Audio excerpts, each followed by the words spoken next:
Welcome back to another Minecraft video. In this video I'm going to show how to build this zombified piglin golden XP farm.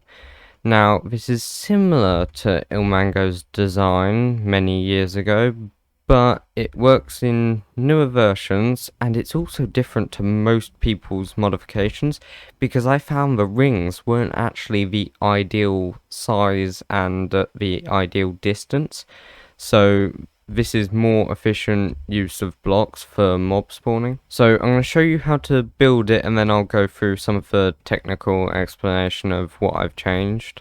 This farm must be built completely in a nether waste or crimson forest. It can be a combination of the two, but you don't want it to be in any of the other nether biomes, because in those biomes zombified piglins can't spawn, and then a certain bit of your farm wouldn't work, or if it's completely in one of those it's not going to work at all. So what you need to do first is get above the bedrock roof. So to do that you need to find a bedrock block which is a 127, so you can access the highest block.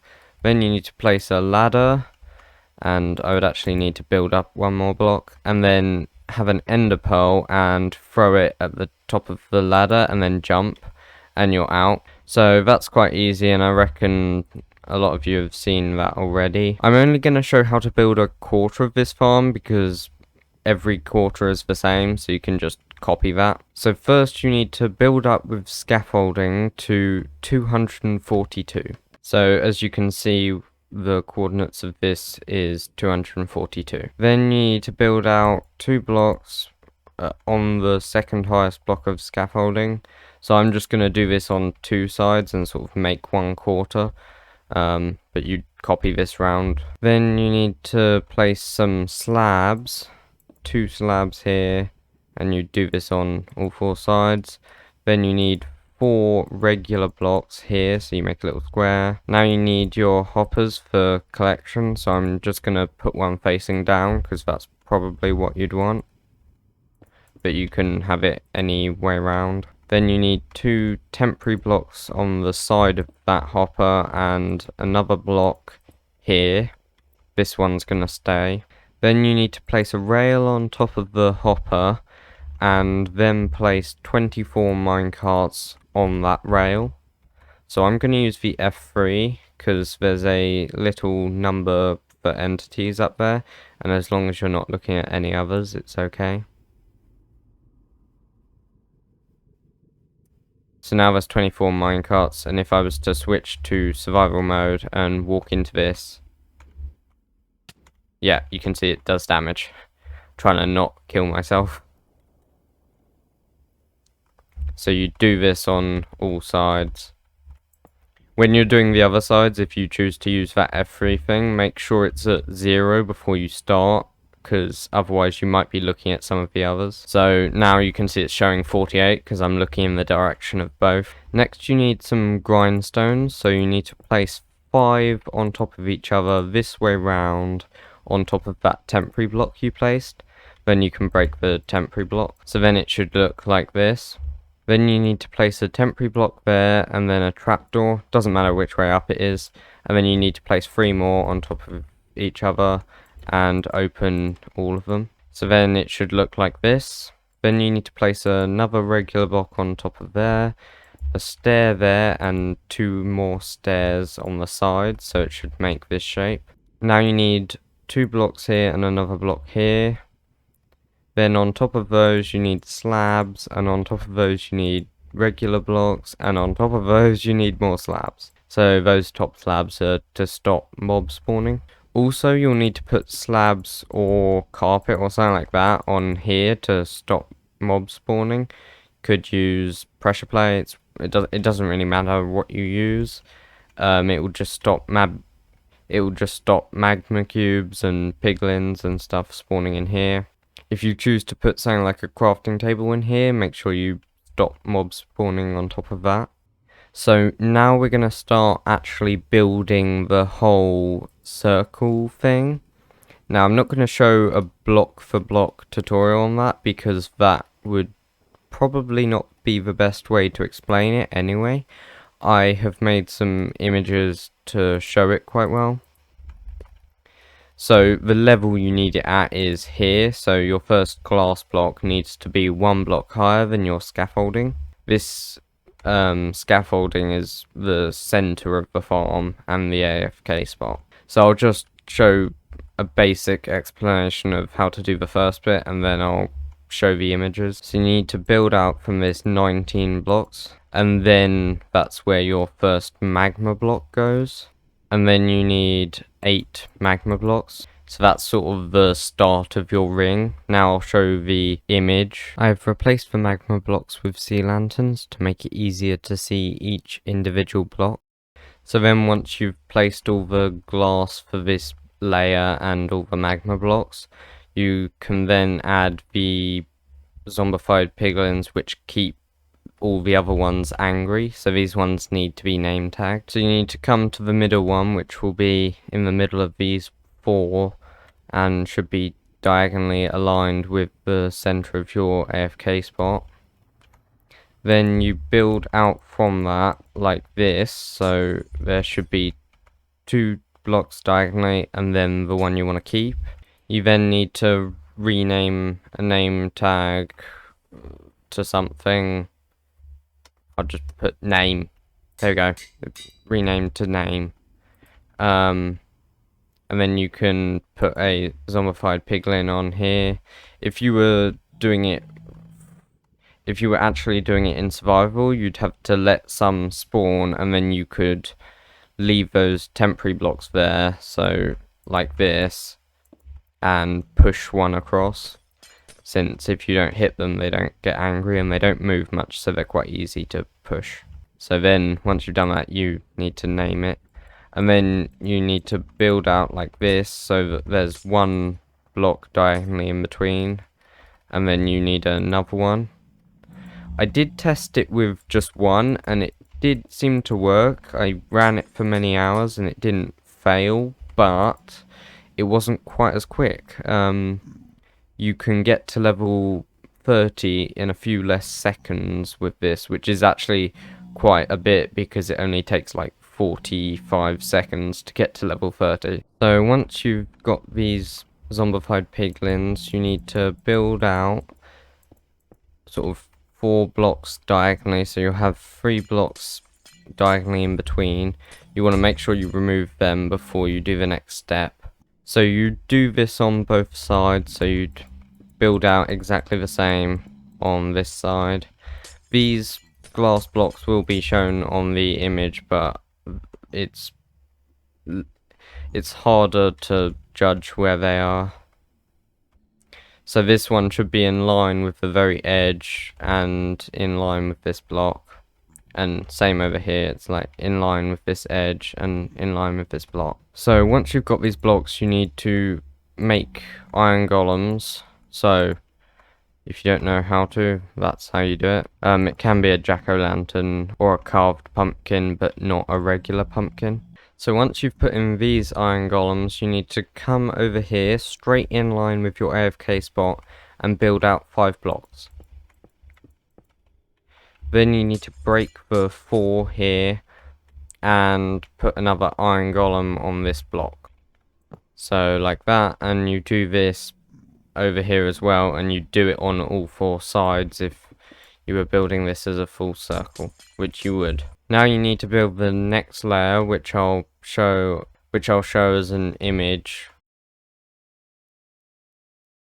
So your next layer should look like this. Now the next thing you need to do is build the next layer, which I'll show the image of now.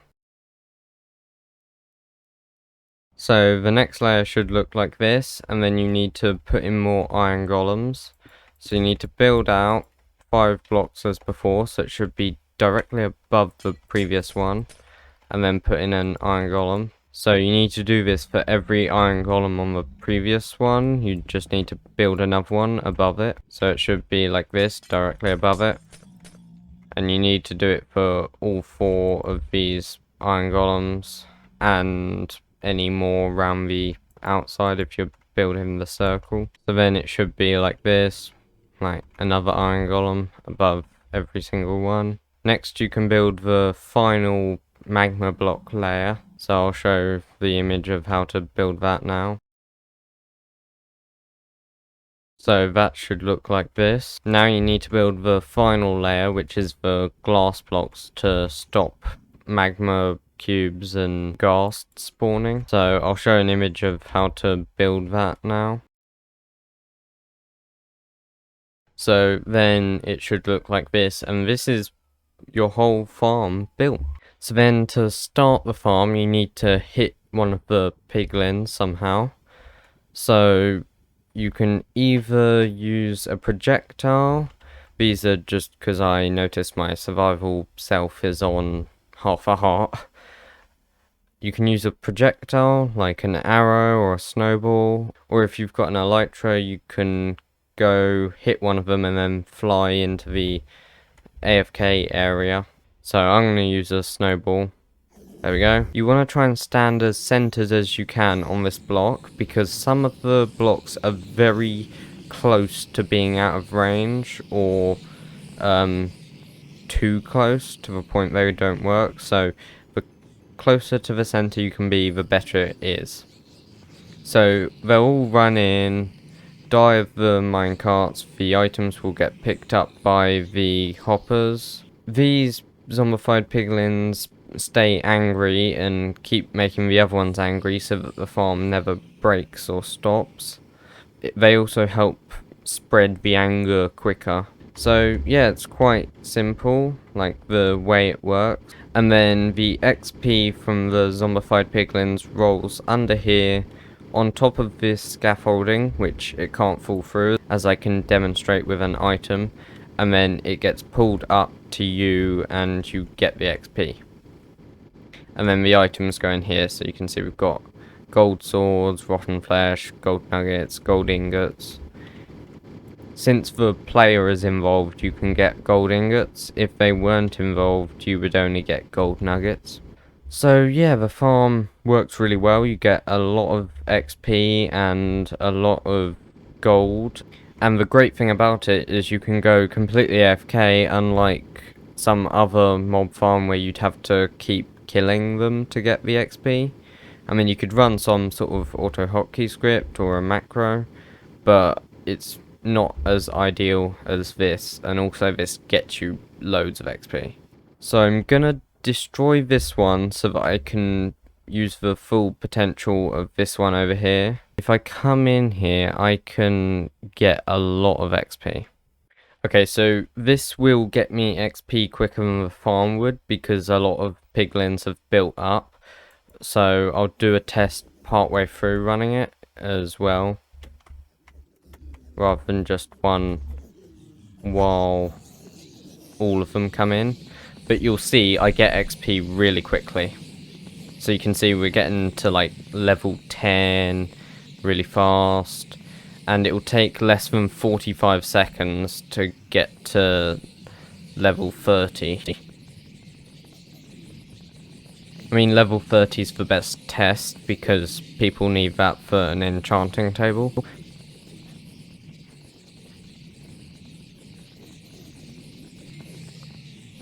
Okay, so we're already at level 30. Don't know how long that took, but I'll put a timer on screen. Although that will have been quicker than it would be normally because of the built-up piglins at the start. But if I reset my XP, we can do an actual test.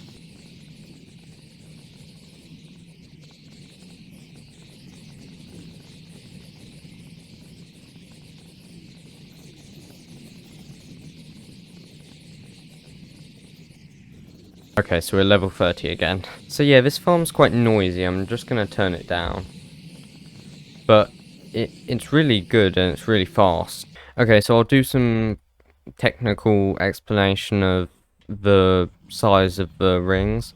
So I reckon Ilmango used some sort of mob spawn sphere, but I used some mathematical calculations from the center of this block to the center of blocks up here.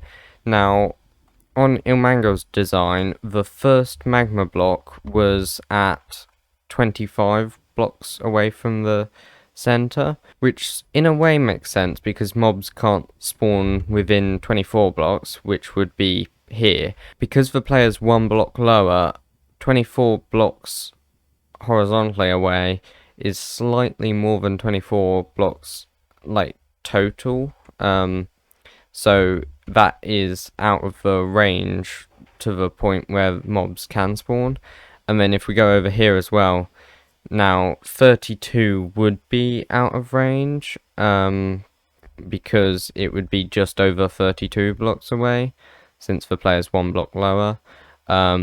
So I start at 31 and it comes to like 24. So some of the layers have actually got 9 blocks here, and that's because diagonally, this is over 24 blocks, but in a shallower angled diagonal, this is also under 32 blocks.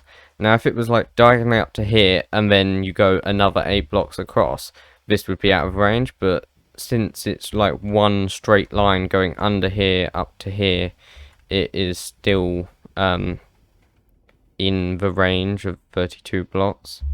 I did some tests to confirm that Minecraft worked like this, and it did. Mobs could spawn on some of the closest blocks here, and mobs could despawn if I went 1 block further out.